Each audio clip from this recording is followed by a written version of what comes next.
You currently locked in to the Porch podcast. It's your boy, B. Jones, aka Bolo, and you know when I'm pulling up to the porch, I can't pull up without my dog. What's going on, y'all? It's your boy, Big Smitty, aka D Nice, and you heard my guy Bolo just said, this is the Porch. Welcome. How you doing today, brother? Good, I'm good. Hey, look, God is good. You already know we're gonna talk about God 5 seconds into the show. Every single show.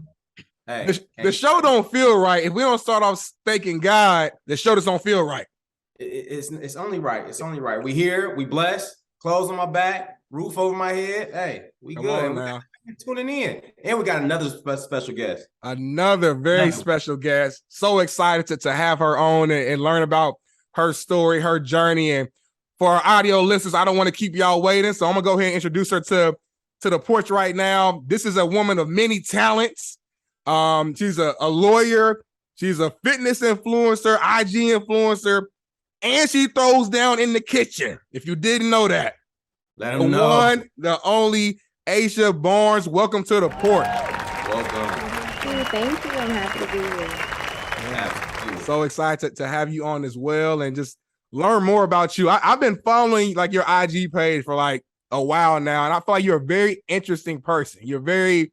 You come out with very independent. You're very like just like a hard worker, very dedicated. So I'm really just curious, and Bolo as well, just to learn more about just where that drive comes from and just learning more about your story. So whatever questions I have, let's get into it. Oh, okay. Now, you know what, Bolo, I do want to switch it up a little bit. Before we dive into her story, I think we should do our question of the day right off the bat. Ooh. I want to change things up a little bit, Bolo. Let's do the question of the day right off the bat. I think it's only right. So question of the day, I think it's only right we keep this question going because we've had so many different responses to it. So we got to just kick it off right. So question of the day here is it money over attractiveness or is it attractiveness over money? Because we've got a lot of different questions from men and women. So we just want to pick your brain on this one. Is it, say it one time. Okay, so is it money over attractiveness or is it attractiveness over money? So it's like But Ugly Joe, but he rolling in cash, but then here comes Idris Elba or whoever you think is the most handsome man in the world, but he ain't got a dollar to his name. So this is me personally. Money just really isn't like a huge factor to me. I've just never grown up like with that mindset of like, money being like the highest priority. I think money is great for the freedom to do what you want. Right. But outside of that, I don't really value money itself. So I don't really value money. And then attractiveness is nice. It's not always a plus. But there also has to be more involved. So I don't think that answered directly, but if I had to choose of the two, attractiveness, money is just I think the handsome guy. Even though I've had her situations where people like, I can just give me a California king size bed. He can be over there. I can be over here, and I can just do my thing. So interesting. That I don't know if that's how I would want to live, but facts. I feel you on that one. Hey, to each his own, right? To each his own. No, I like your answer though, because there's so many factors obviously that goes into a realistic situation, like how they treat you, personality, drive. There's so many factors, but it's definitely interesting to hear our guest answers. We've heard some interesting responses the last couple of weeks with other guests as well. So, those are interesting. Well, our last guest, I think, Hispanic Mommy is her name on Instagram. She chose money, right?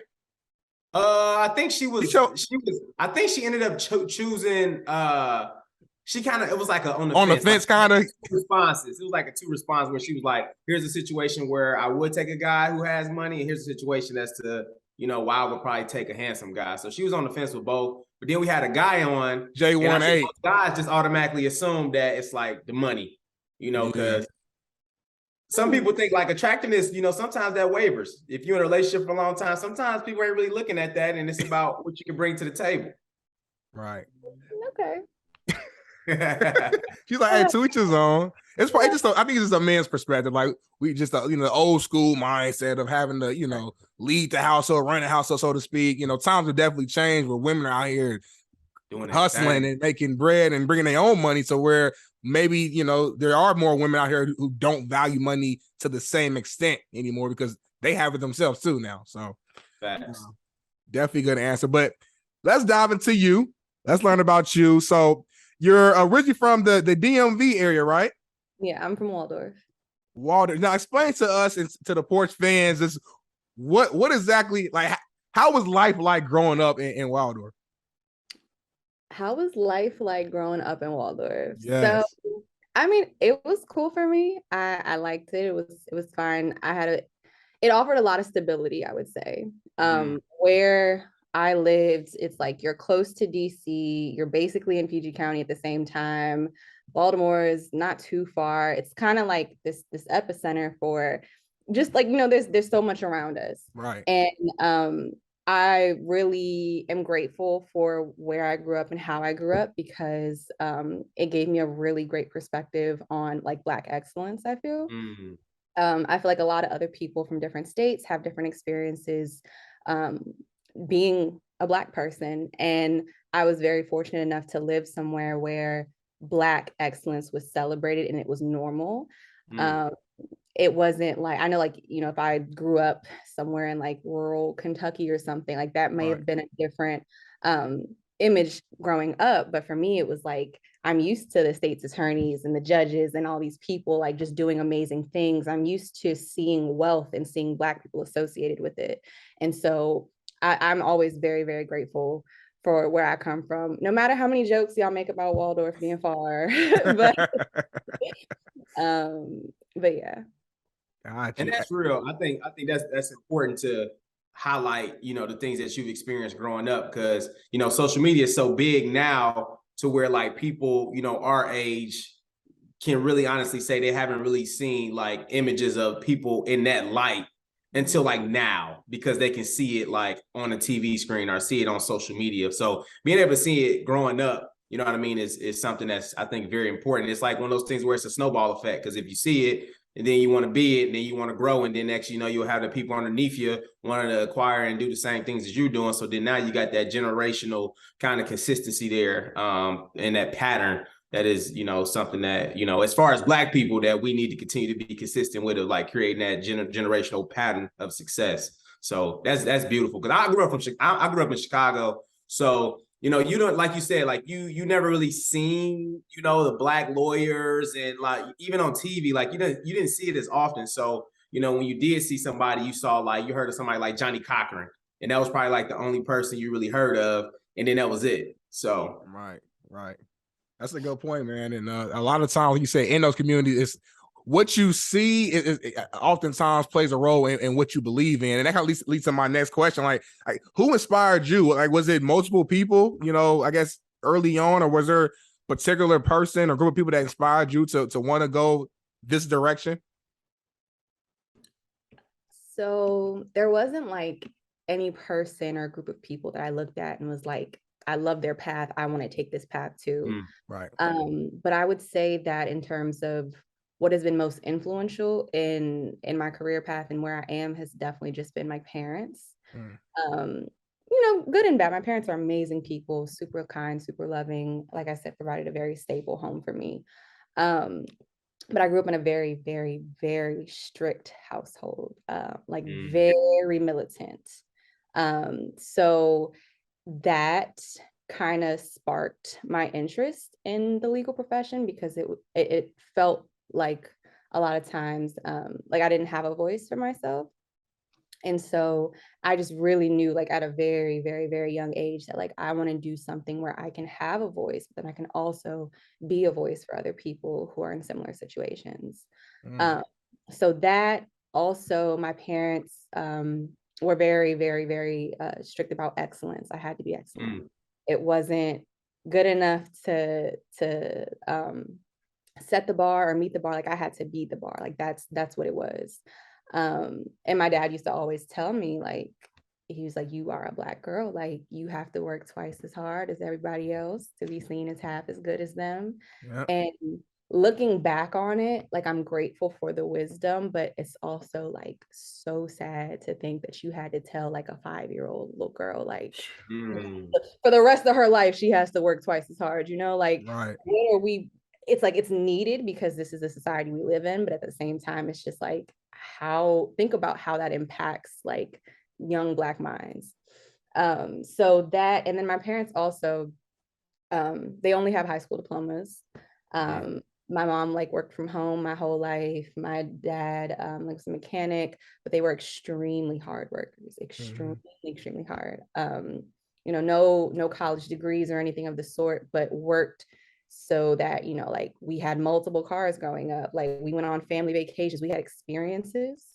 And they always like instilled in me like these little lessons, a lot of them pertaining to money and stuff like that. Like that's why I have these views, because like that's just how I was raised. Right. Got you. Now that's powerful. It kind of a follow-up question to just the way you were raised, and you know, I was kind of raised, you know, similar as well. Where I mean, probably a lot of Black people in the sense of that, like you feel like you have to be 2 times better than the norm just to be, you know, successful and just to make it. But did that pressure ever, like, you know, I guess bother you at any point in your life though, or did it feel like pressure at any point of your life? So it was like, it started when I was really, really, really young. Like it wasn't like oh, I was in 3rd grade and they told me I need to be the best. Like this was like Inception. From the jump. Yes. So I remember being like a little kid, and I would get a B like on an assignment, they hand back grades, and as soon as I would see the B, I would just start sobbing. And like I would be at the teacher's desk like during lunch, like, can you like, is there any extra credit? Is there anything I can do? And it was from like this very real fear of feeling like I failed and feeling like I failed my parents. And I'm really deep into therapy and self-work and stuff now. So I'm unmasking how it's impacted me like now. But back then it was kind of just like get through it, on to the next thing. Like just I just need to get through. I mean, I just need to graduate. I just need to get to college. I just need to get to law school. So I'm sitting with it now, to answer your question. Got you. Now, like you said something earlier that kind of stuck with me. Obviously, you were saying that like your parents were, especially your father, were kind of hitting that message home to you since you were 5 years old, right? So fast forward to 2022. Darnell had alluded earlier that like women are getting it now. I mean, women have businesses. We have a vice president who is a Black woman now. So I mean, they're accomplishing a lot. Do you think, like, fast forward now, in 2022, is that same message still important for like that 5-year-old now as it was important for you way back then?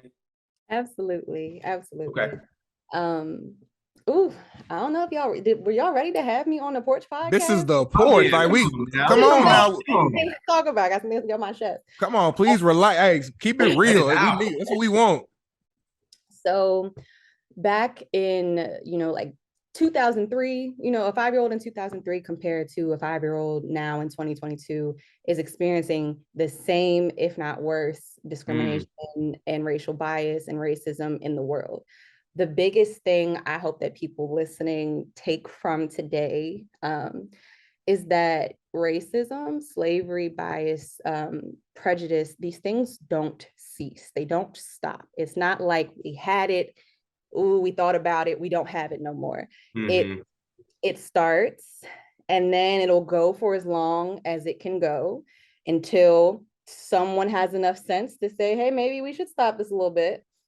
They pump the brakes, but they just change systems. It's like reincarnation, if you will, for systems of slavery. We went from actually being, chained and bonded and enslaved to just open and outright segregation to, okay, we put that to the side, but now we're just going to take all the Black people and put them in prisons. We're going to take all the fathers.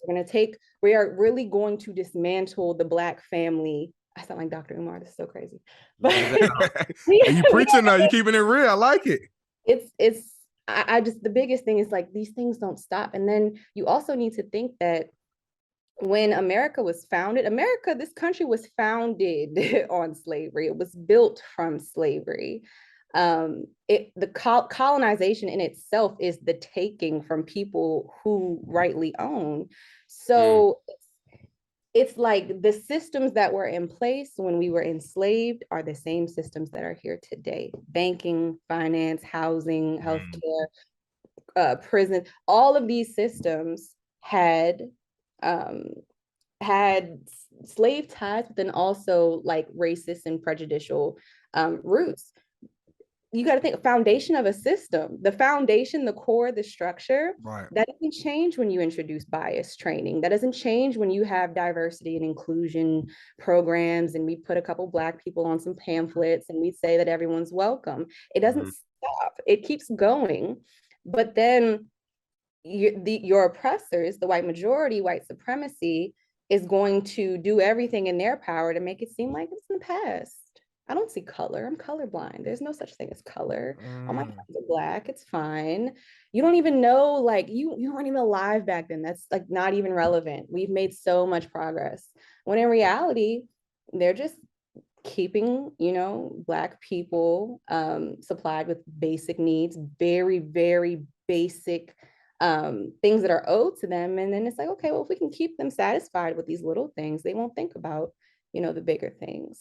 That's how you end up with Black people that will sit here and make supportive statements about Trump because he gave out PPP loans and he sent checks to the hood and my cousins was able to eat, and that's great, but that's what your government owes you. That's the bare minimum. Your government should function not to police and control, but to support its people. Exactly. It's order of people.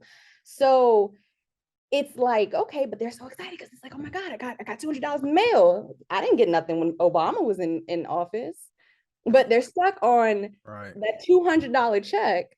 They're missing the fact that Trump and his people are putting in place in the Supreme Court. They're putting their type of people in these positions of power that are going to be there, leaving a legacy. Trump was there for 4 years, but his Supreme Court justices will be there until they die. And these are the people that are making decisions to take away the right to choose and take away the right to marry and take away all these rights that we have. These are the people that are saying Black history, true oppression, the truth of what we went through shouldn't be taught in schools because that's divisive. And that's going to make the white kids feel bad. I don't know if we can cuss on here, but yes, you can. Yes. we want you to cuss. Like I just like it's insane. Like if you really step back and think about it, these people kidnapped us, took us, brought us here against our will, enslaved us, raped and killed and tortured for years and years and years, treated us as less than animals. And then once they had their country built and once, they couldn't make money off our labor anymore, then they're here treating us terribly through their systems, their policies, their laws, their legislation. And it's like, we didn't even ask to be here. That's what blows my mind the most. We didn't ask to be here. And then you hate and you criminalize being Black in America when you took us and brought us here. It's very crazy. Wow. It's very crazy to me. Hey, Bolo, Aisha is preaching right now. I just want to sit back and just listen. Like I'm smart enough to know what I don't know, and I like to when someone smarter than me comes in the room, I sit back and I listen. And she's soak up the game. I mean, look, even our listeners. I mean, I know my listeners. We soaking up game right now. Like you said, like the biggest thing that you said that resonate with me the most is like they'll go ahead and throw a couple things out and then we'll be satisfied. We'll sit back for maybe a decade or a couple decades and then until something drastic happens and then now we'll fight for something again and then, okay, take a little bit of that and then we'll sit back and then a couple decades. Then it's that constant cycle because they keep dangling the carrot and showing us, okay, you'll get this, get you a little piece of the carrot, but you ain't gonna get the whole carrot though. I think when you're so used to like not having anything, like the bare minimum will suffice. You know what I'm saying? And I think that's the mindset, unfortunately, for so many Black people. I mean, I feel like so many of us have the same stories, grow up in the hood, didn't have much, on food stamps. Daddy wasn't in the house for whatever reason it was, single, mama home, as a man, especially a Black man, you grow up, you want to take care of mama, no way out. And you hear, it feels like it's the same exact story so many times. And listen, I'm not making an excuse. In some cases, we have to take, some ownership for some decisions, of course. I'm not trying to put it all away from us, but like Aisha just got done saying, like a lot of it is due to the systems that are already put into place for us to fail. So I guess my question then for you, Aisha, is how do we, and I know this is it's not a simple answer, but how do we, I guess, continue to work to better this situation and to get out of this? Okay. I know that's a nuanced response. I know. So it's a big question that I feel like has a few different answers, honestly. And it's something that I'm still grappling with. So like what I do with like my work and stuff, like perspectives change, like you read more, they should change. The more you read, the more you learn. Right. So right now I'm kind of in this weird space of feeling like sometimes I feel like it's not going to change and it can't change. That's where I'm between that and then trying to figure out a way to create a system where this doesn't, like, we don't want the prison systems, but we need to have something. Right. So it's like, okay, yes, we abolish that, but then what? And that's a really big question, like you said. I think first and foremost, having resources and opportunity is the dividing factor. That's the only difference between, white people and then people of color. Yeah.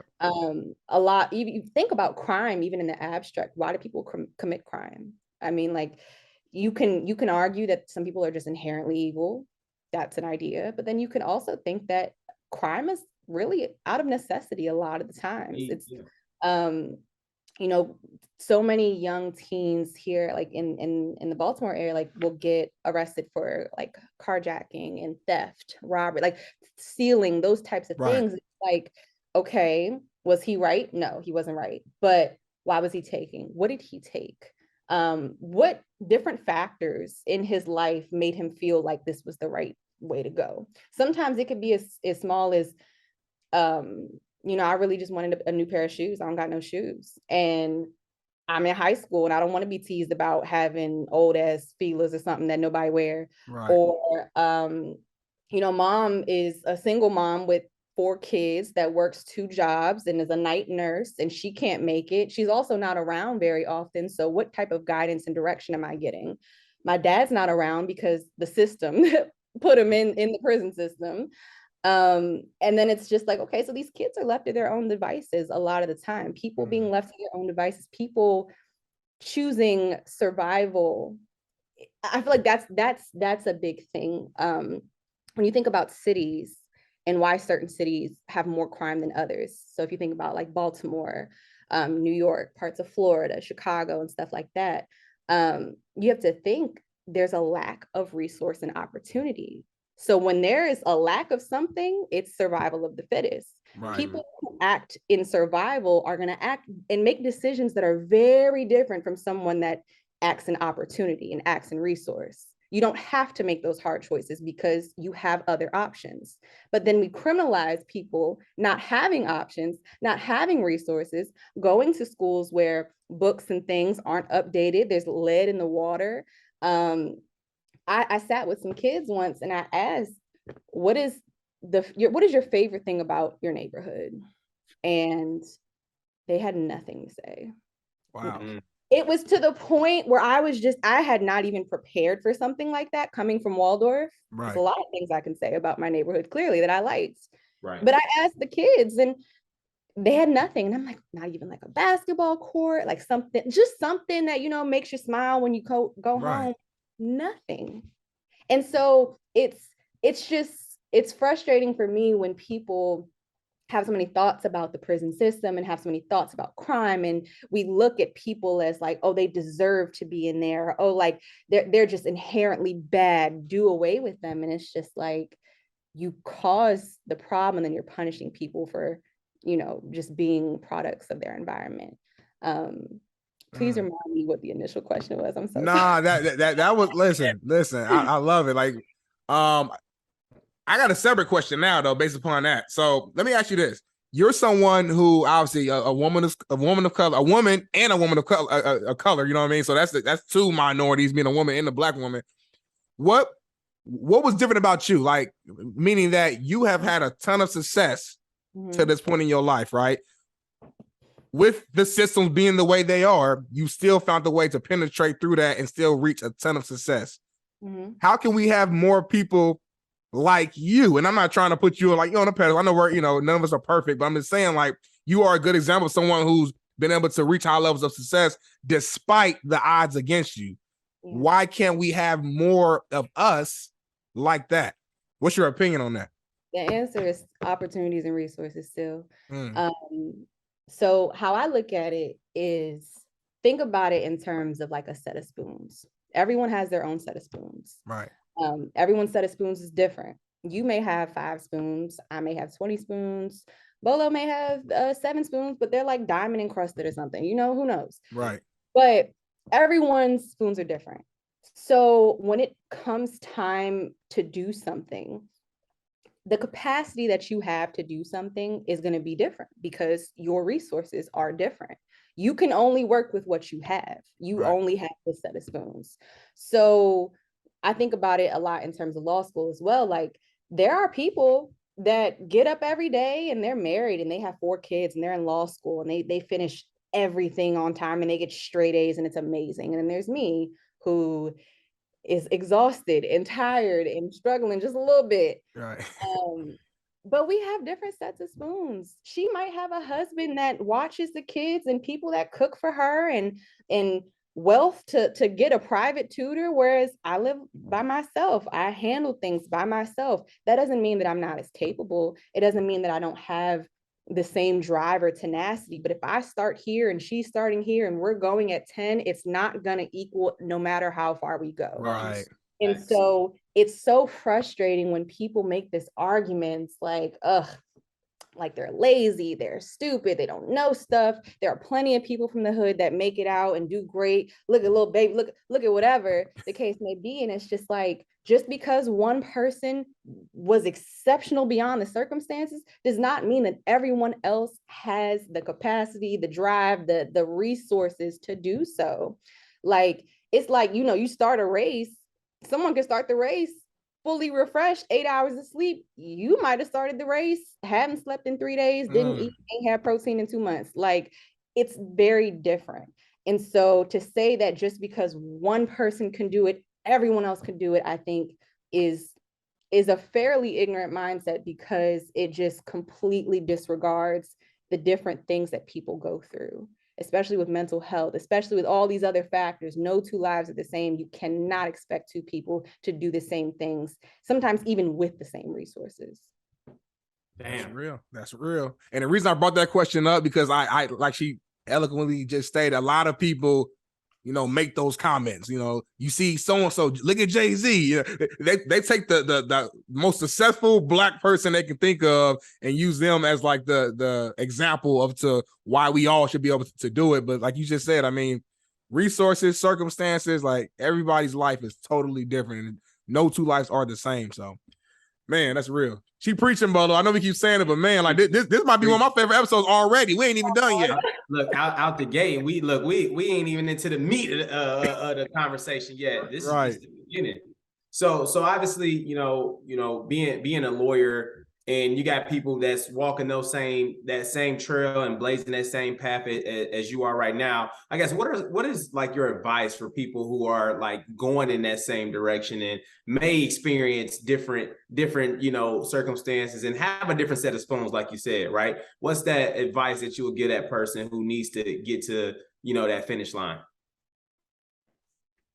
So I would tell that person, it's hard because like when I have to frame it a certain way, like the idea of giving advice to someone is a little bit difficult. So I try to think about it as like, what would I tell me?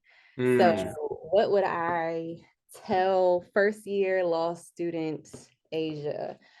To keep going. I firmly believe that whatever, you know, God has ordained for you, your steps were ordered before you got here. So what's for you is for you, regardless of, you know, what may try to stop you. So despite how, you know, bleak it may look, or how, you know, inadequate you may feel in this moment, just understand that there's like glory on the other side of it. And all you have to do is get to the other side of it. I'm in my 3rd year now, and I'm just now understanding how it all works, to be honest. I went through some really rough stuff, like my year and a half, first 2 years. And so now that I'm in a place where I can like fully conceptualize everything, like law school, honestly, it comes off as like, one of my professors told me, it's like, it's just one big haze is really all it is. It's, I'm learning, it's not about who's the smartest in the room. It's not about, you knowing it all, because that's impossible. Some people may, get real close, but it's not how talented you are more than it is how prepared you are. So, it may take you a little longer to come up with these arguments and these conclusions and do your full analysis. Some people are just gonna, off the bat, they just, woke up thinking about stuff like that. But that doesn't mean that you can't do it. It doesn't mean you're not an effective lawyer. It doesn't mean you're not good at this or that you don't have what it takes. It just means that maybe you need to sit down a little bit earlier and get that done. Or maybe you need to put in some extra time. I don't know if y'all see it on my story, but I will go into the school and library and I will be there. I have 12-hour days every day. I think you had like a whiteboard, if I'm not mistaken, and it was completely just filled up with notes. And I'm like, man, honestly, she is grinding. Right. If I had a whiteboard at home, like an industrial size whiteboard, I would not leave, but I don't. So I have to go to the school. And it's just like, that's what it has to be done. And I think I spent so long looking at law school as like, why is this so hard? Oh my goodness. Like, no matter what, I just can't do it. When in reality, it's just how you frame it. Like, this is a professional degree. I can't do what I did in college and expect to have the same results here, because it's not the same level. And I think about Kobe a lot with this, and just his mentality, like late early mornings. And it's like, the Kobe is the professional equivalent in sports, like in basketball. As a professional in the legal field, I need to be a professional. That, like, I guess I've always looked at it as like professional meaning like, corporate, whereas professional just means you are the top of this industry.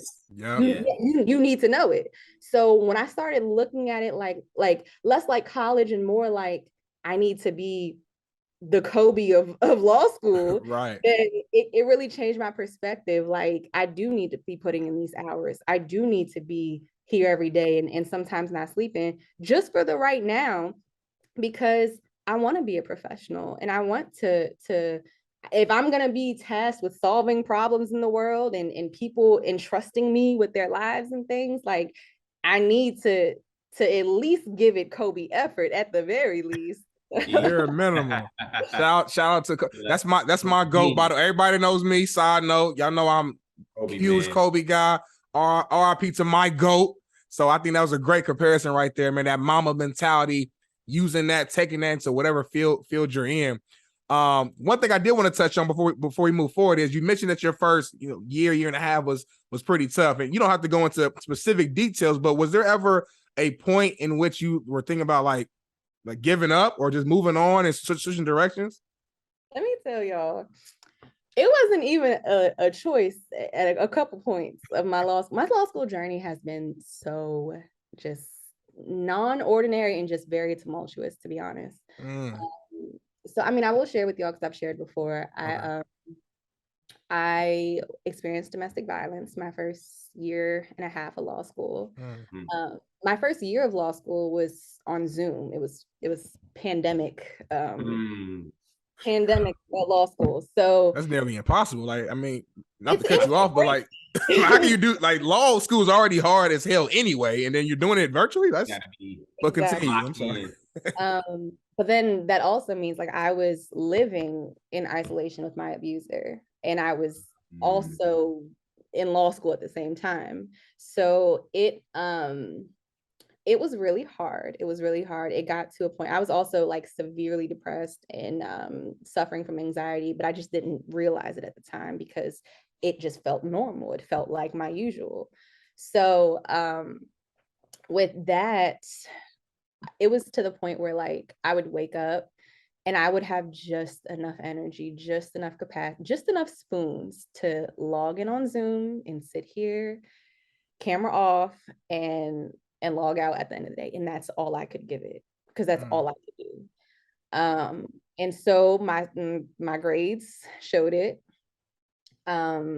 And that's when I kind of first started realizing, like, okay, something's off. Mind you, I graduated college with a 4.0 cumulative. So I've never earned anything other than a B, I mean, other than an A in any of my classes, but I was doing poorly now in law school. And so that was really hard because it's like you're at a new place. This is supposed to be the career you've been dreaming of since you were 5. And now it's looking like you can't do it. Like it's not looking good. Right. And so the end of my first year is when I kind of realized what was happening, and I was able to leave. And my GPA that semester wasn't matching the minimum requirements. And so I was effectively removed from law school. Not once, y'all, twice. Yes. So the next semester, I had left the relationship. I was on this journey to healing, but I was still in a almost a worse place, to be honest. It was one thing to be living in the ignorance of it, like not really naming what was going on, and then to fully facing what it was. And just the different things that come with abusive relationships after the fact as well. And so I was working hard and I got my GPA up, but it was 0.01 away from the minimum. They don't curve in law school. He talking about curve. I mean, 0.01 is like, come on. You know what I mean? Curve that. Ain't no curve in that. Oh, so when I saw it, I was like, 0.01 shouldn't be. Ain't no way. Y'all not about to kick me out of a 0.0. That's not even 1. It ain't even 0.1. You know what I'm saying? Like, what? So, but no, I got that letter and they said and it's funny because if you look closely, I have the letters. I have them displayed right there, actually. Wow. I do it for motivation, but yeah, send me a letter and say you're out of here. And I appealed it. This is my second appeal. And I won the first time and I won the second time. And I had to write a 10-page statement. I had to present before a board, a panel of people that I don't even know, that I've never met because we're on Zoom. All these old white people that I don't know, and I'm sharing the most intimate parts of my life that I haven't shared with anyone. That's crazy. But I put my foot in it. I sure did. I was not playing. Y'all was not kicking me out. And it's amazing. So I'm back. I'm here. I've been doing really well. And my professor said, like, we never doubt you and your ability. It's well, you just didn't seem like you were there, and I wasn't. And so to now be in my final year, to now be practicing, doing well, living good, feeling better. And it's like there's so much riding on this. That's why I take it so serious. That's why it was important to get into that Mamba mentality, because I gotta see it through. And I will tell y'all, like, when in May 17th, I am going to be sobbing. I'm gonna be sobbing until the next week, because this making it through is really just gonna feel like oh, I did that. So absolutely. Man. And she got my eyes up here watering right now, because that's a testimony for real. Like, for all our listeners right now, our live listeners, like, I mean, listen, we all go through stuff. And I mean, Aisha, she went through to me, one of the worst things you could possibly go through. And she kept going. You know, it wasn't easy by no means, but to see where you are today, man, that's powerful. That's powerful. I just want to tell shout out to you. If I have some flowers, I would give you your flowers right now, because that's big, Bolo. Especially if you're just coming out here speaking your truth too. You know what I'm saying? Like, I think too, everybody, always look at the end product or the end result. Or when you look at our generation, it's like the microwave generation where we want it fast, or we look at social media and we see people in that light already, but we don't see the grind. We don't see the hustle. We don't see the hard times. We don't see the dark days. We just see when the sun is shining, but everybody don't see when it's raining. Are you in that dark corner by yourself? So definitely appreciate you for sharing that. Especially kind of talking through the domestic situation. I know there's a lot of people in the world who is currently going through situations like that, and for one reason or another are afraid to step outside their comfort zone and say something, or walk away. So definitely I hope that somebody's listening to that message and is able to remove themselves and see that glory, because you're glowing right now. So I just want people to be able to get that same look as well. So thank you for that. Thank you. Appreciate it. Yeah, 100%. So now let's switching gears a little bit, and moving over to another, I guess I would say role, or I wouldn't call it I don't know if a job, I guess I'll call that, is your fitness journey, right? I mean, very impressive fitness journey. I think you posted a picture like today, I think, to your story from was it a few years ago or a few months? I'm not even for sure, but it was a before and after picture, and the results were amazing. I know you started your own fitness IG page. Let's kind of just talk about your journey and when you started, and just kind of how you got going. So I started 2019 till COVID. When COVID hit, Yep. and quarantine hit, I don't know about y'all, but I was like, well, shit, we ain't going nowhere. What am I like? What am I dying for? What am I working out? Like, so I was eating, and I blew up. I ain't gonna lie. I definitely blew up. We didn't know when we were going to be able to see humanity again. We were, oh my gosh, it was bad. Like, no pedicures, no haircuts, no nothing. Ooh, it was bad. Hey, hold on. You said no the first thing you said was no pedicures. Right? I mean, no professional ones. I hope people still taking care of their feet. Right. It so yes, I love food. I love good food. I love all food. So me too. I gained like 20 pounds in quarantine, and the person I was dating at the time was a trainer. And so I was like, well, I mean, I could use all this time to eat, or I could use this time to jumpstart like my fitness journey, so that when we do come out, whenever we come out, maybe I can be fine. So I started then, and that was the first picture I posted back in 2019. And then ever since, like I've just kind of been keeping it going. To be honest, the person that I was dating at the time, being a trainer, like, was a big part of it. And I felt like this was a way that I can, I don't know how to explain it, but it felt like a way to like connect and level. And right.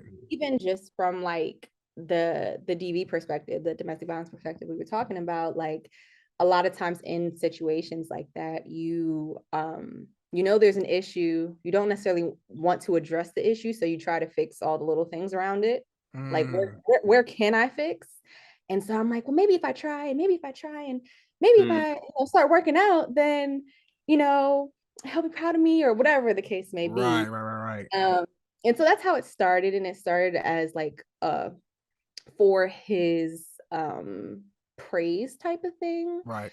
And then when the relationship ended and I was in like a really bad place, it took me a while to like leave the house. But then once I did, that was kind of like my only real contact, like with just going outside, was going to the gym. Like, I would just be in the house being sad, or I can go in the gym and be a little less sad. And so I just kind of did that. And in this a weird way, it was really helpful with coping.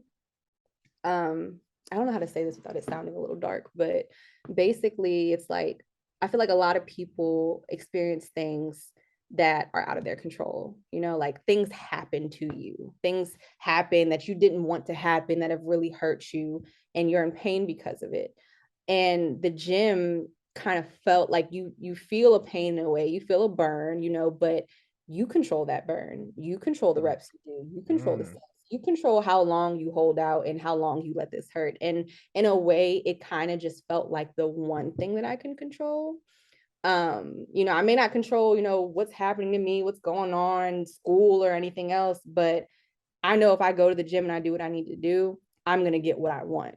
And that was just a level of control. Clearly I'm a control freak, but it was a level of control that I really began to enjoy. It got to the point where like I could order clothes And I didn't need to try them on until the day of the event because I knew how they were going to fit. Like that level of control, like just made me feel really good. So I kept with it, and then I started to see progress. I'm like looking at games, and I'm like, oh my gosh, girl, is this you? Like, oh my goodness. In the mirror, like, okay, Aisha, talk to herself. You go, girl. Right. I'm trying. So and it's like once you see the gains and like you see the potential, oh my God, I can't stop. So I just it started off like, going out of spite, and now I've just been going ever since. And and it's become a lifestyle. It's become something that I really like. I love that it makes me feel better physically, mentally. It helps me decompress from days of reading cases and stuff. And it also allows me to connect with people. There are like so many women that follow the fitness page, and just being able to talk to them from a positive space. I just love that. Like the girls will comment under my picture and be like, oh my God, I just want to be built like you, or oh my God, I just want to look like you. And I always use it as an opportunity to respond and say, you are beautiful as is. You are amazing just the way you are. I definitely support whatever health and fitness journey you want to do, but don't ever discredit, where you currently are with yourself. And so I just feel like that's important. I get a lot of messages saying like, it's so inspirational, like to see a similar body type that is being celebrated. And I mean, just to be quite frankly, like I'm not a busty girl. Like, I'm fairly flat chested, but I'm curvy. And there are a lot of girls built like that. There are a lot of girls built like that feel like I got to go get my boobs done. I got to go and get this done because that's what the girls are doing. And all these elite men are liking the girls. So that's what I need to do. And I just don't really buy into it. I feel like, if God wanted me to be busty and have big old knockers, he would have did it, and he didn't. So clearly, this is how I'm supposed. It was a part of his plan, and that's okay. I'm just saying, the steps were ordered. They're not hearing you. The steps are already ordered. The steps are already ordered. Listen, y'all, I've been chubby since the 3rd grade. When I was younger, it used to get to me. When I was younger, when I got old, I started embracing it, bro. I said, you know what? Ain't nothing wrong with me. I said, hey, I'm a handsome young man. I'm gonna embrace the extra weight. I'm warm at night. I keep my wife warm at night. So ain't nothing wrong with that, man. God planned this. God planned this, Bolo. Hey, that's why you got your own season, bro. Cuddle season. Hey, it's my time, baby. Time to shine, bro. But we always say though, obviously every time we do in the show, we say the best you is the best you. And that's really important because I think nowadays with like the BBLs and like the body, I know people who just kind of the image and seeing what someone looks like and wanting to be that way and looking at the likes and kind of that perception of what people are and what a woman should look like. Even men too. It plays a big factor in people's lives and how they view themselves. So, just hearing you say that is definitely refreshing. To just kind of hear you like, hey, like my body is my body. Like, even if a girl want a body like mine, like just don't discredit what you already got and what you work for, because there's somebody out there that loves that body. And you should love your body too. So that the best you is always the best you, I always say. So that's another gem. So I'm glad bro, she out here giving the game about everybody. I'm about to pass her the mic. The Porch is Asians now. Hey, we the guests. I'm just trying to tell y'all, man. We didn't got hit with about 4, 5, 6 different crazy gems, man. That's just we could like right now the world we live in right now, it's a lot of chaos, and the ability to be yourself, to be able to, push through adversity, like all that stuff that you're saying right now is definitely needed in no time, if that makes sense. So for sure. Now, but I got another question though. So just being in that point of like, working out, being in the gym, give the Porch some insight to the diet though. Is it strictly diet, or are you like overcompensating in the gym? Because I'm that type of guy. I'm like, all right, now if I just put a couple more minutes in the gym, maybe I can eat a couple more chicken wings. Can we do that? Go. Like what's the thought process behind that? Hold on quick before you jump in. I work out so I can't eat what I want. Like I'm backwards. Like I'm like, ooh, I had a good workout this morning, good lift for an hour. I might eat this buffalo chicken sandwich and these truffles. It's crazy. And hold on, and Asia, Bolo, I don't know if you've seen it. She throws down in the kitchen. We're gonna talk about that here in a minute. She can cook.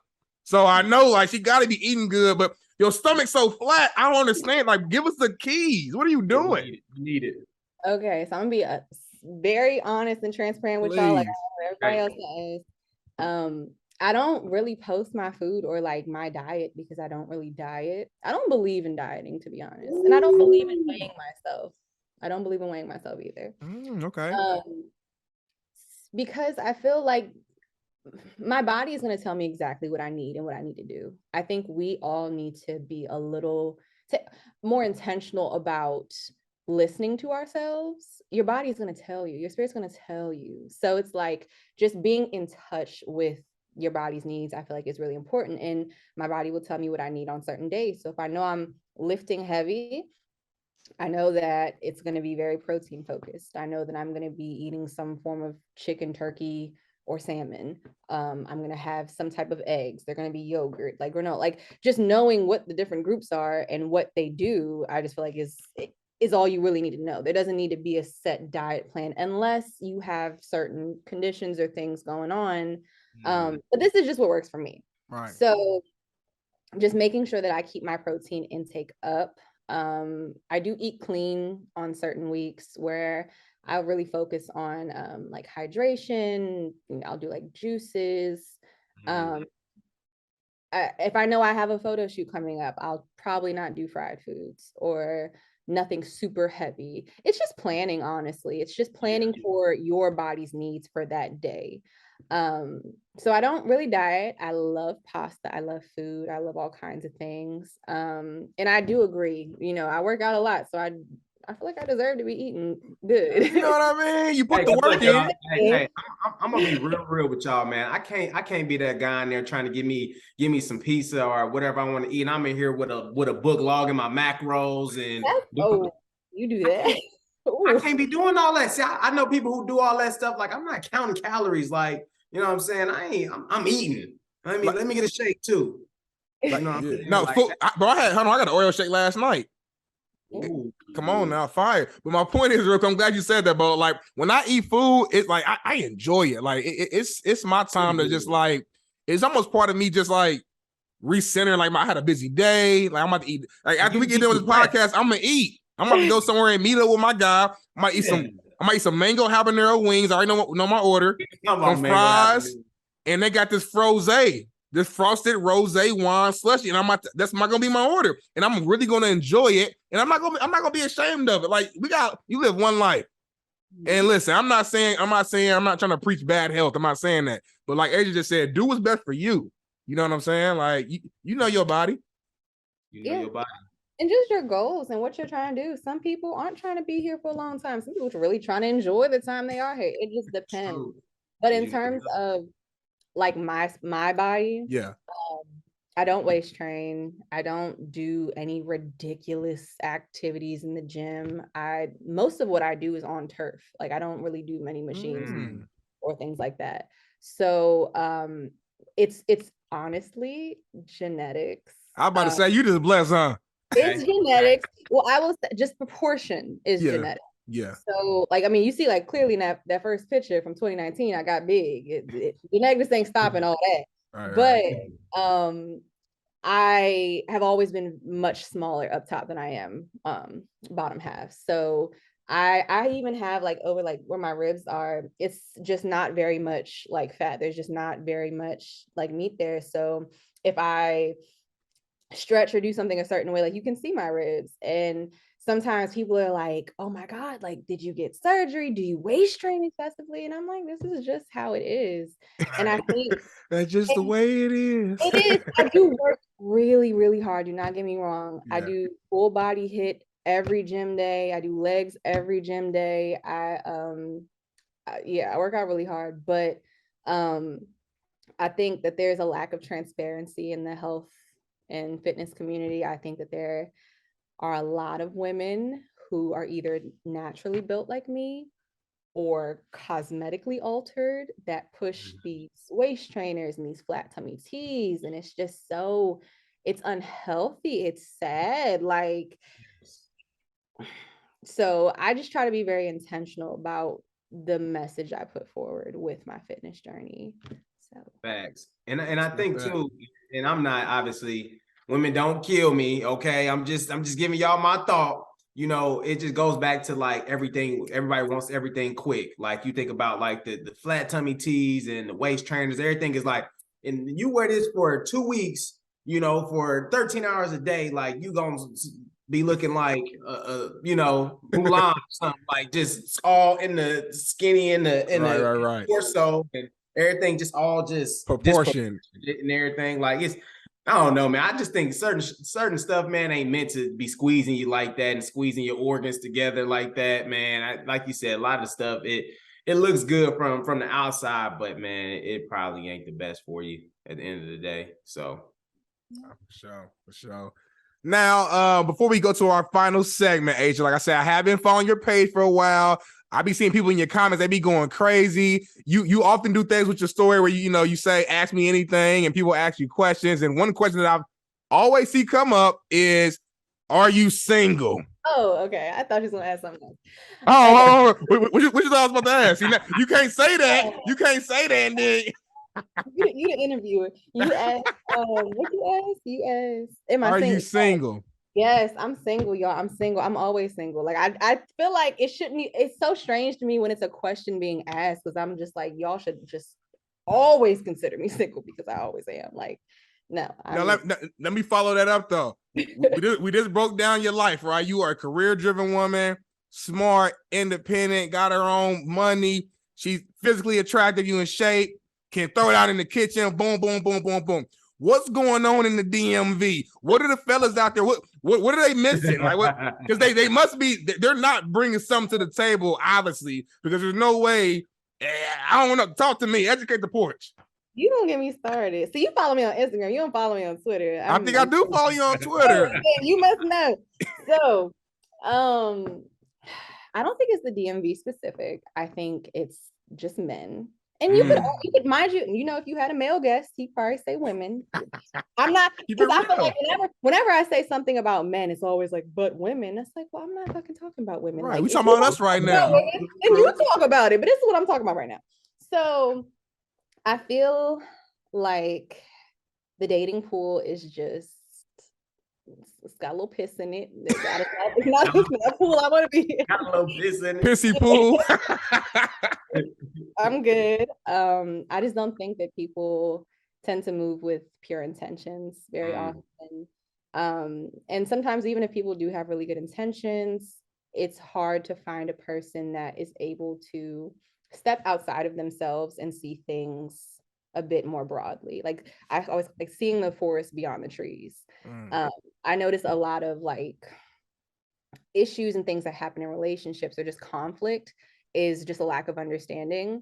And when there is a lack of understanding or a lack of a desire to understand, then people are just acting on emotion. And I think I've just really had my fair share of people acting on emotion. And so I am very clear with myself about what I want for me, and also the person that I want to be in a relationship.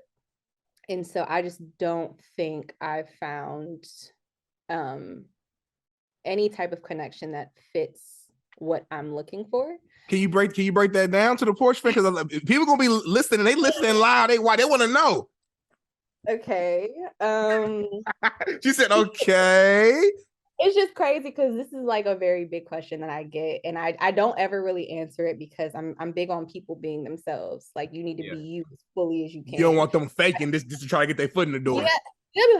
How would someone approach you? What's the best way, or what kind of man are you looking for? It's like you just want the answers. You want the answers. But you know what though, Edgy? Even if someone's being fake, they might get you like the first time you meet them, but at some point the real gonna come out though. You know that. So, look, I work 12-hour days. I don't got time to be waiting. I don't got time. So for me, I've realized the biggest thing that I want from a partner, I want someone that's kind. I think we underestimate how important kindness is in a relationship. Right. A lot of issues, a lot of these debates, a lot of these things wouldn't even be questions if people just acted in kind, if everyone acted in kindness. So if someone that's kind, God-fearing, he really having me plan out my husband. That's crazy. Let's do it. Let's do it right now on the porch, man. We're gonna help you out. What else you need? She said kind, God-fearing, funny. You want to be funny? Make you laugh a little bit after a stressful long day? Those are wants. We're focused on needs right now. Needs, okay. Yeah. Needs. Kindness, honesty, faith, ambition. People ask me a lot the type of man that I date. I find that so crazy. Like, there isn't a certain job that you need to have to be my man. You need to want to be exceptional at whatever you do. So whether you are a bookkeeper or you clean up the cemetery grounds or whatever the case may be, you need to be waking up every day being the best damn whatever that is. Yeah. He would also need to be I feel like I'm pretty thoughtful. I feel like I'm very aware of myself, and I try to be very aware of other people as well. And so I try to be very considerate. And I would like that mirrored. Help me out. Am I missing any big? I'm trying to think, Bolo. Let's add that. And it sounds like a given, but nowadays it's not. So you gotta add that. Common sense ain't common no more, y'all. So and I think too, we was talking about this on our last podcast. I just think dating right now is hard, like just for everybody in general, because like you said, it just goes, like I keep saying it, man, it goes back to that microwave generation, like where people want things fast. Like people think like connections are supposed to just be meant to just be there right off the bat, but it's something that's built. Relationships are built and created. There's a foundation that needs to be set, and build upon to create that, forever thing, right? If it's something long term or even just dating, you know what I'm saying? But now we in the weeds now, so I got to throw out a couple gems, you know what I'm saying? So I'm a married man, you know what I mean? So the biggest thing that I've learned though, like even I'm trying to throw game to my homeboys out there. It's about anticipating your woman's needs. That's the biggest thing that I've learned when being in a relationship is like anticipating. Like, so if it's like, that she's like, if I'm thinking like, okay, I know she's going to have a long day. I know you're working a 12-hour day. So let me go ahead and clean the house. Let me go ahead and have your food ready. Let me go ahead and make sure I'm making your life easy. You know what I'm saying? Or, if there's a certain situation where I know it got you angry, well, then let me make sure that I just hold off on whatever my story is for today to make sure that you get whatever you need to get off your chest, right? So just being able to anticipate needs, I think goes a long way in relationships. And it's kind of like a melting pot where it's like, you can be thoughtful, you can be kind, you can be sweet, you can be loving, you can do all that stuff when you're anticipating your partner's needs. So y'all, you know what? That's enough game. We gonna get y'all right now because I'm gonna start doing $9.99. You know what I mean? You about to start charging Bolo for the game? I'm trying to tell y'all that, y'all. And I ain't gonna sugarcoat because my wife gonna listen to this and be like, like I ain't the best at it, y'all. And she gonna call you out, Bolo. She gonna call me out. You know what I mean? I'm not perfect at it, but I just know where there are certain situations where I know I need to be there in that moment where she's not going to tell me, but I just know that we kind of got that mental note together that, okay, I'm gonna be there at that time, or I'm gonna say this at this specific time, or have this ready at this specific time. And I know she's going to very much so appreciate this. So that's real. I think it really comes down to just making your partner a priority. You know what I'm saying? Like in a nutshell, like just always think like everything I do, I feel like every day I'm always thinking about like, all right, like every decision I make is like, how could this benefit wifey, or what would she may think, or how, you know what I'm saying? Like literally, like almost every decision is like, I feel like you have to at least consider, you know what I'm saying? You're going to get a Snickers, you got to bring her ass back a Reese's. You know what I'm saying? It's everything gotta, don't be coming in the house without just, even if she didn't ask for nothing, you better get her ass a small fry. I went to Starbucks the other day and got me a caramel frappe, and I got her. I know my girl loved the chocolate chip cookies at Starbucks specifically. Got her a cookie, bro. Cool points for me. It was a good night. So Aisha, that's all you need. That's all you need. I know it's tough right now, but you just need that thoughtful, that kind, that loving, and obviously that God first guy. You know what I mean? And it's gonna come. And he's out there. He's out there. I don't know. God he need to send a new batch. I don't know what's going on. I don't. The ones here aren't doing that. They're not doing that. So God probably wants you to finish school first. He's like, no, what, Aisha, focus. Focus on you. I've been trying to tell myself that, like, just wait, girl, it's coming. He just his timing is what's paramount. But I'm at a place now. Like at first, it has really bothered me being single. I actually haven't been single until this breakup. Like since I was in high school, when I first started dating, like I've just been in long-term relationships. So this is my first time being single as an adult, and it's been very interesting. That's why I was like, the dating pool is just weird. It's very strange. It's very strange. And so I'm enjoying at least discovering myself and what I like, and who I am. And you've obviously grown a lot. I mean, based upon your story and over this time, you've grown a lot individually. So I say God working mysterious ways, Agent. Like he might have like this. He don't make mistakes, Bolo. You probably had to be single to get to the certain point that he needs you to be personally. And then when you get to that point, boom, bow down. The man gonna pop up. You know what I mean? And you've done so much in this tight window. It's still a small window here. And you've accomplished so much in such a short a bit of time. So for now, hey, we gonna chop it up to you grinding and having that. Oh yes, it's ladies' night, and I feel all right. Ain't nothing wrong with that. And she be turning up too, man. She be turning. I think that's a perfect segue to our final segment. Oh yikes! This is more of our fun, just you know what I mean, loose question. We're gonna have a little bit of fun.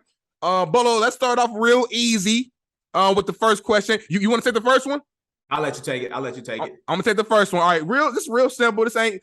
I see you got the nervous look. Y'all stressing me already. My chest. This is a real easy. This ain't nothing. Listen, best restaurant to eat at in the DMV area. I'm starting off real light right now. Not even easy. Your favorite spot to eat, just anywhere in the. I know DMV is big, but I like to eat, so there's not a favorite spot. There's a series of spots, but I will say a very, very enjoyable place is La Vie DC. Okay, I've heard of that. It's amazing. It's amazing. What's your order? I go for brunch. I've only ever been for brunch, and I look at the dinner stuff and like it looks so good, but brunch is so good. I don't want to not go for brunch. Right. So I mean, I follow the owner, and it's cool. It's like legit. The art in the background is gorgeous. It's on like DC waterfront. The food is impeccable. I'm just a fan of things that are done extremely well. High level. This is a restaurant from decor to view to everything.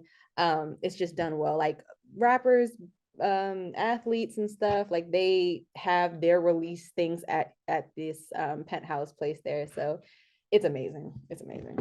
Does the DMV, is that like a brunch? Is that like brunch heavy? Like I know like Houston, like it's like the brunch capital. Do y'all be going crazy? Don't do it. Take it back right now. You don't rock with Houston?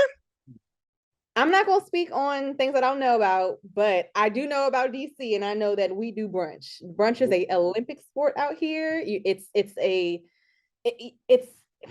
marathon. It really is all day, and until you have partaken in the marathon, you cannot. We might have some Houston followers listening to tune in right now, Bolo. They're gonna be salty. It's a spot called Camp. It's a spot called, I think, Seaside, I believe. And we was in there all day. I mean, we got in there like, I want to say maybe 1 or noon. We left at like probably like 8 or 9 though, for real. That's boring because you were in one place. DC is very different. Y'all brunch hop. Let me tell you how I do brunch. Break it down. One time, because we're in DC, so it's like location is just proximate to everywhere. And so you start, I like a good afternoon brunch. So like a 1, 2, it's a good time for me. So you get up, you go, you eat, you drink, you're drunk at this point. After that, it's maybe 3, 4, 5 o'clock. Now we're going to like, okay, U Street. Like U Street is like the big, I don't know if y'all familiar, if y'all been. I'm not. I'm tuned in. I have not turned up in DC yet. I've heard nothing but great things.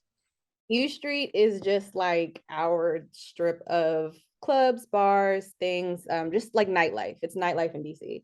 Um, and so it's like you leave brunch, but then you're out and you are going to whatever bar, whatever's next. There's a lot of like Black owned places, like historically Black owned, just a lot of culture in the city. I don't know if y'all are familiar with go-go music. I was gonna ask. I'm so glad you, man. God is good. I Yeah. was gonna ask you, is the go-go still a thing right now? Because I just got put on game by one of my girls, homegirls, is from Mary, I think from DC, and like that's when I learned about go-go dancing and the style. Like, is that still big out there? So I feel, and I can't speak too much. I'm not like, the DC mascot, so I don't say too much, but I will say it's definitely slowed down a little bit from what I've seen, especially with like this newer generation. Everybody's doing the hips on TikTok and stuff. And like, so the culture, I don't want to say that the culture is dying. I don't think that at all. But like we even have like Mochella. I don't know if y'all have.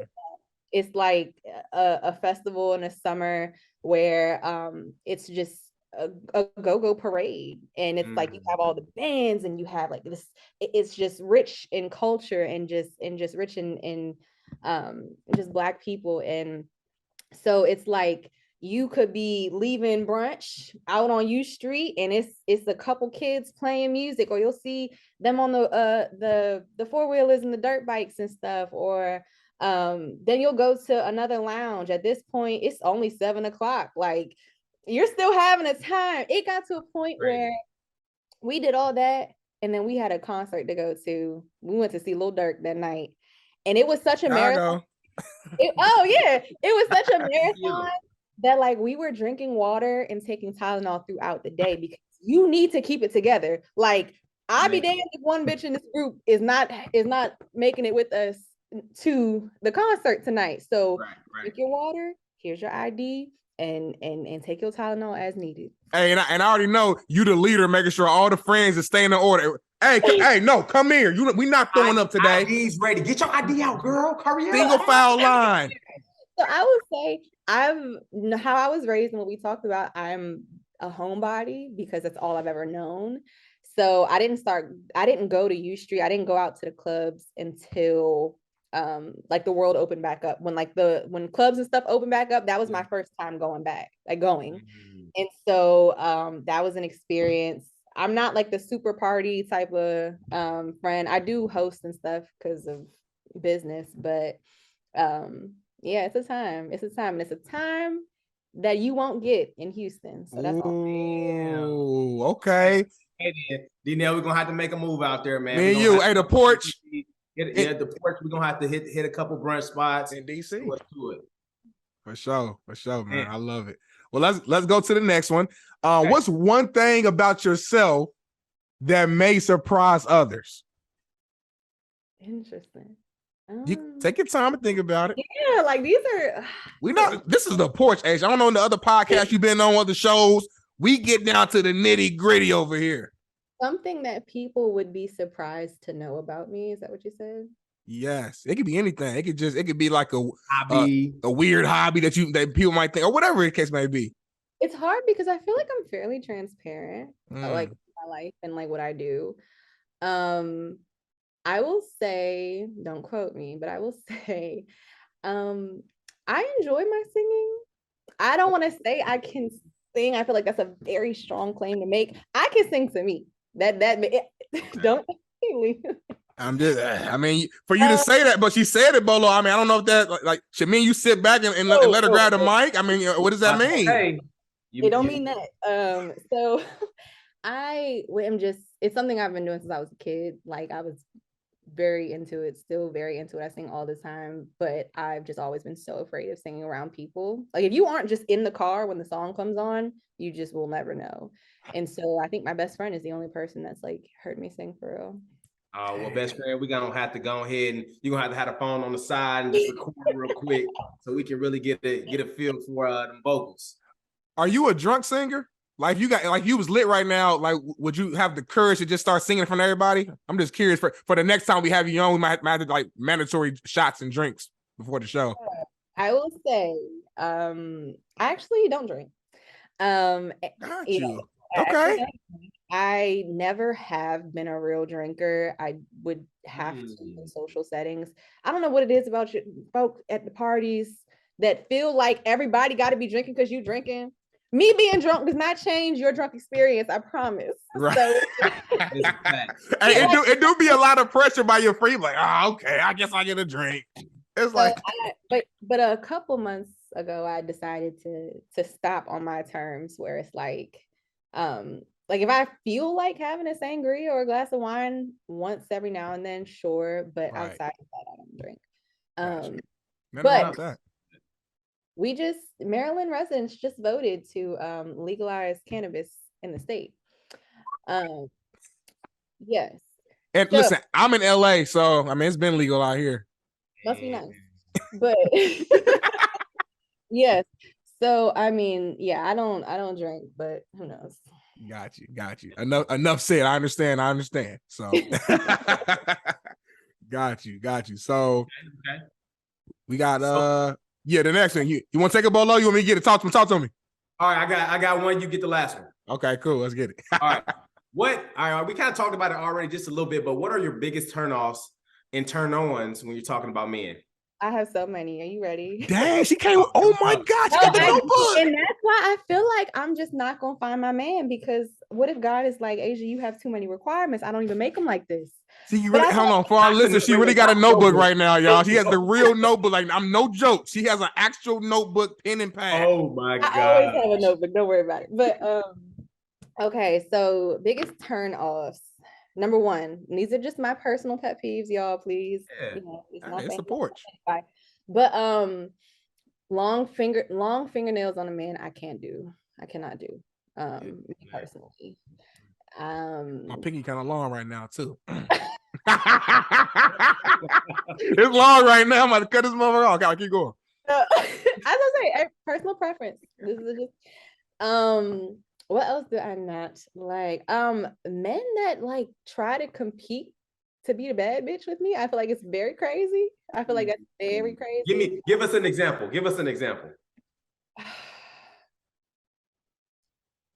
There are a few. Just there as a man, I just feel like there should not be a man sitting on a couch when there are women standing up. I feel like that's crazy.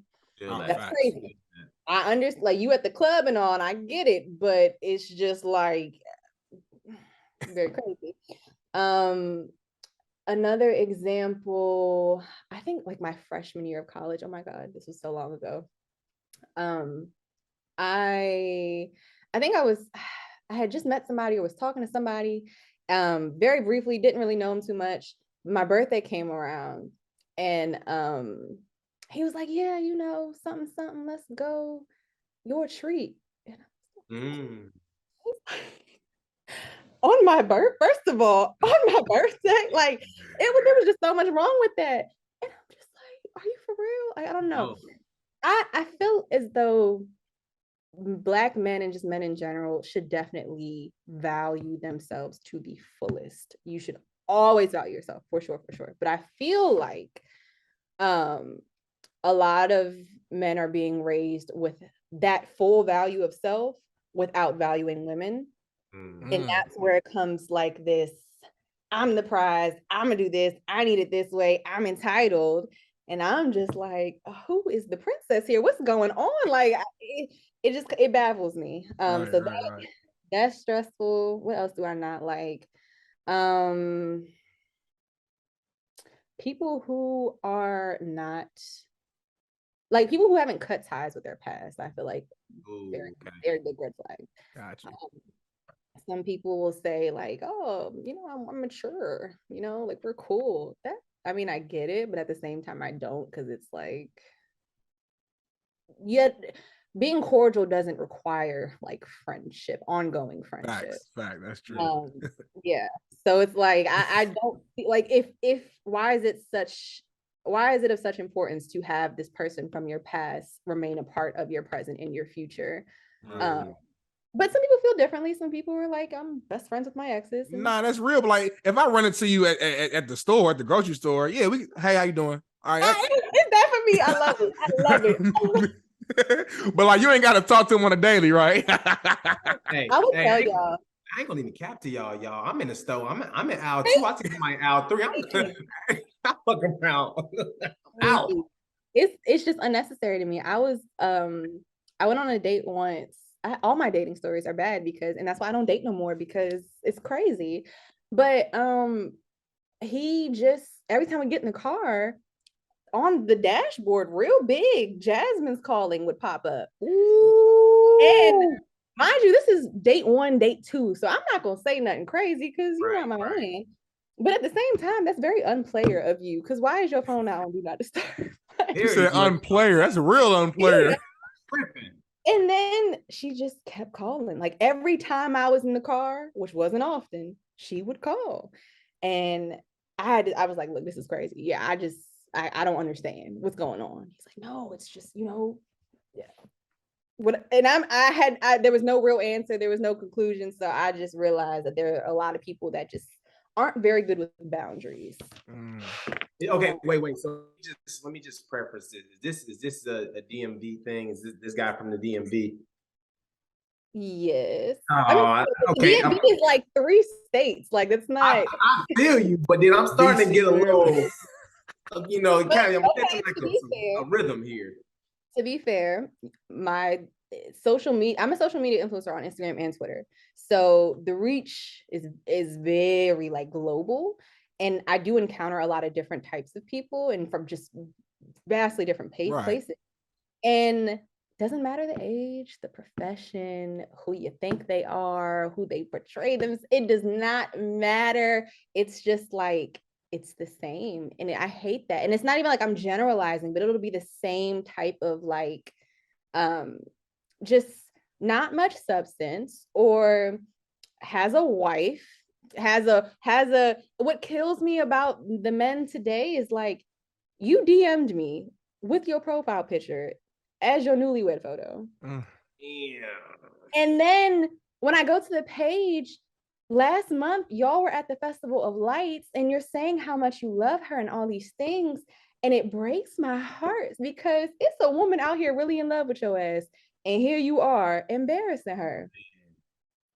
And then I'm offended even more that you thought I was going to go for a man with a wife. Like, what? It's everywhere. It's all bad. It's all bad. Brothers. I wouldn't say it's DMV specific at all. Okay. Yeah, because I like the DMV. But I got to ask you one quick question. What's up with Wale? Y'all love Wale? Is he goated out there? Because he was one of my favorite rappers. I just want to make sure that Wale get his flowers out there because I know he used to go hard for DMV. Yeah. He I went to Bowie State. He went to Bowie State. Like, not together, but I mean, he's very much from here. I can't speak for the tri-state area. But you the voice. You the voice. I regard Wale as a very talented and respected individual and musician. So. Poetic Jinx. All right. What's my fave? My fave. Lotus Flower Bomb. No, funny. That's crazy. The Dearly Beloved. That one gets you in the feels on the drive home. Yeah, don't you? Be in that traffic. Yeah. Man. Yeah, shout out to Wale. Shout out to Wale. Okay. We got one more just random question, and we're gonna end it with a scenario and we out. All right, so last one right here. Favorite physical feature about yourself and why? That's so, that's awkward because then it's like it draws very much attention to it, like when I say it. But favorite physical feature of myself. I like my lips. I like how my lips are shaped. I think, I don't know. They're like my mom's, but I haven't seen anybody else with like the same type of divot. But yeah, I know that the thing that people say the most is like my smile, which throws me. Like, y'all have no idea how much it throws me because it's like, I'll just be talking and someone will say something about my teeth and I'm just like, I don't see it in my mouth when I'm like, it's not something I see. So I'll be like, what are you? Oh, okay. I guess. All right, thanks. Do you not like your smile? Or it just catch you off guard? I mean, it's a little bit of both. I like it. I had braces in high school for like a couple years, and I my teeth up until that point were like really messed up. And that's why it throws me like all of the favor that my smile gets now. And it's just like my shit was fucked up and nobody was saying nice things about my smile before that. Not that you should have, but it's still weird for me. It's kind of crazy when like your quote unquote weakness, so to speak, becomes your strength. You know what I'm saying? Like, so yeah. All right, so we got a random scenario, and it's funny, man. I almost laughed because you brought up a real life story that you had. So I kind of already know your answer here, but I'm gonna read a scenario, and then you just kind of tell us what you would do next. So imagine you're on your second date with the guy. The first date went well. It went great. The vibes were good. Everything. The vibes were immaculate. Everything was smooth. He could speak well, conversation, everything. Boom. But you're on date number 2, and the night seems to go smooth again, right? But at the end of the night, when the bill comes out, he looks at you and says, "Hey, Aisha, since I took care of our first date, could you take care of the bill this time?" What would you do? I need a step-by-step explanation, like what's about to happen in the scenario. I need more information on the person I'm on the date with. What is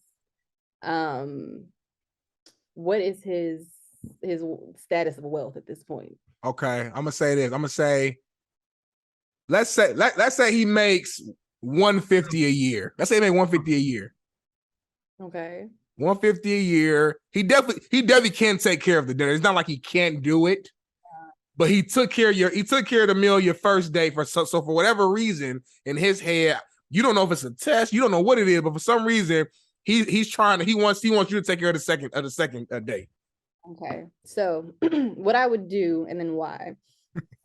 So I would pay the bill, and I would pay the bill because I believe that I should always, one, be able to pay for myself no matter where I go and no matter who asks me. First date, if you ask me, I'm going to expect that you pay, right, but I'm going to always be able to pay for myself. Right. But I would also pay for the both of us in this scenario because he did pay for the first one. I think it's important to kind of consider, like, that's why I asked about like how much he makes and stuff, just where people are and what they've got going on. If I'm on a date with a prime minister or I don't know, somebody that's like supremely wealthy, it'd be kind of strange. I mean, I'd probably still pay it, but I'd just be like what you own? Like, what's the I would definitely be feeling some type of way afterwards because it's like, what? I don't know. In this situation, you have it. Like, but right. if I was but that would be very different if I'm on a first date with somebody that I know doesn't really have it right now. I might be in hard times. Like, I have no problem paying for myself, regardless of if you ask me out or not. So it really depends on the context of it. I don't think that we should apply the same standards to every person. So I feel like, especially when you get into these debates about bills and who's splitting rent and stuff like that, it's like, might I have a problem with splitting rent if I lived with a billionaire? Yeah, because why would you have me paying half the rent? It don't make, but if we're both struggling or you're struggling with something, then I have no problem with that. It just depends. But I'm not going to put billionaire type expectations on someone who clearly is not there. Ooh, man.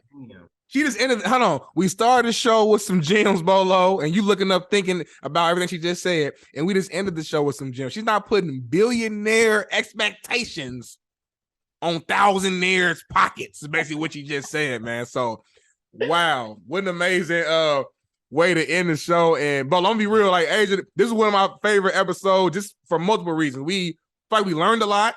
You know what I'm saying? Just in general, like, I feel like a student today. Beginning of the show, really learning just about how the world operates, learning about your story. And then we end the show with a lot of fun too. So we appreciate you for hopping onto the porch, taking time out your busy schedule. I saw you listen to some TD Jakes earlier today, and he was preaching about exhaustion. So I know, exhausting, but you pushed through and you gave us some good energy. We appreciate that. This is your time to kind of let everybody know where they can find you online, where they can follow you, or anything that you want to promote.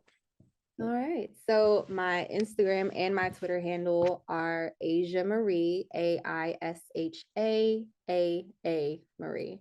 And yeah, Instagram, Twitter, I think that should be it. Yeah. Sounds good. Sounds Well, good. Asia, thank you for joining us. Thank you, Caffeine listeners, for tuning in right now. If you're on Instagram, please follow us at the Porch Podcast _. Okay. We will be having this video also on Apple Podcasts and anywhere you get your podcast from as well. So no excuse. Tell a friend to tell a friend to also tell a friend. And last but not least, you know how we always end the show. Hey, just like Asia said, hey, you got your own set of spoons. All right. So just make sure the best you is the best you, and we out. Peace. Started on the porch, that was where it all began. Had to put in work, every day we got it in. We chased all our dreams and now they can't believe it. We make it look easy, we achieving everything we needed. Now we undefeated. If we link, no it's only business. If we get to speak and leave them speechless. I did things for free but now it costs to see me. When you see me, you ain't gotta greet me. Just don't plot to sneak me, I'ma see it. I'ma stop and watch you lose and get defeated. What do we bleed? Came from the jungle, we humble but hungry and hunting to feed. People don't want us to leave, they love us and rush to the bus when we run in the streets, thinking we stunning the sea. We came from nothing to something, now up in the lead. Now we ain't coming in peace, hunting for blood and to crush everyone in the league. We got a reason, we put in work every day of the week, every month, every season. So many schemes, had to go hard for the team. We gave our all and succeeded, came from the deep end. Warming up pots, cooking ramen at times, that was all we was eating. Now we be feasting, 5-star restaurants every week. Whole team dripped in cloth and it's seamless. They looking hard when we step on the scene. Call us outcasts, we so fresh and so clean. Ain't about cash, please don't ask for a meeting. Just hit the stoop out the spaz on the beat. Nah, it ain't rude if you ask for the feet. Just play it cool when I tax you the fee. We need a pool in the back with a cord and a board that gon' jump off and splash for the heat. Live for the day cause the past can determine the future or where you gon' actually be. Keep staying present, our presence a blessing. It's all that we have and we actually need. I'm taking action with passion, detaching the ones who keep acting attached to leech. I am no pastor but actually preaching. Look up these lyrics and actually read. That was where it all began. Had to put in work, every day we got it in. We chased all our dreams and now they can't believe it. We make it look easy, we achieving everything we needed. Now we undefeated. If we link, no it's only business. If we get to speak and leave them speechless. I did things for free but now it costs to see me. When you see me, you ain't gotta